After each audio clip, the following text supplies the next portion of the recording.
Poytaxtimizda kitobxonlik va mutolaa madaniyatini keng targ'ib qilishga qaratilgan muhim madaniy tadbir Kitob olami festivali bo'lib o'tdi. Jarayonlardan muxbirimiz xabar qiladi.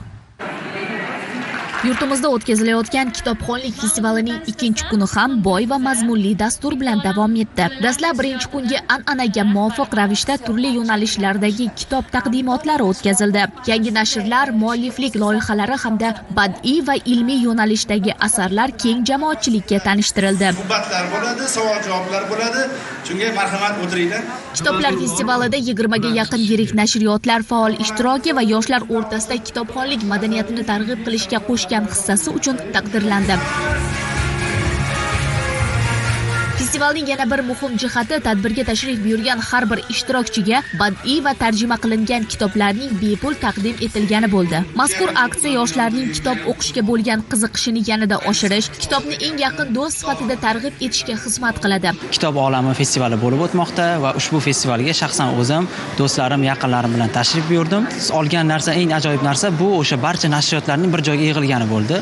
Aynan mana shu nashriyotlarning har biri o'zlarining o'sha nashriyotlar tomonidan e'lon qilingan kitoblarni hamda sotuvdagi kitoblarni bizga yarmarka sifatida namoyish etishdi va o'z do'stlarimiz bilan aynan mana shu yarmarkadagi eng oldi kitoblarni sotib oldik va bundan buyon aynan mana shu kitoblarni hatto do'stlarimiz bilan birgalikda yoki bo'lmasa o'zimiz mustaqil ravishda o'qiymiz. Mutaxassislarning ta'kidlashicha, bunday festival bir kunlik bayram emas, u yoshlarning intellektual immunitetini kuchaytiradi, sifatli kontentga bo'lgan talabini oshiradi, ijodkorlik va tafakkur madaniyatini rivojlantiradi. Nashriyotlar bilan yoshlar o'rtasida samarali muloqot yaratadi. Festivalimizning ikkinchi kuni ham mana ertalabdan boshlab yana bolalar adabiyoti uchun, bolalar uchun mo'ljallangan kitoblar taqdimoti, bolalar yozuvchilari bilan jajji bolakaylarimizning uchrashuvlari tashkil qilindi va mana bugungi yopilish marosimi ham juda yuqori saviyada o'tib, 700 dan ortiq yoshlarimiz bugungi yopilish marosimida ishtirok etib, o'zlarining she'rlari bilan, o'zlarining chiqishlari bilan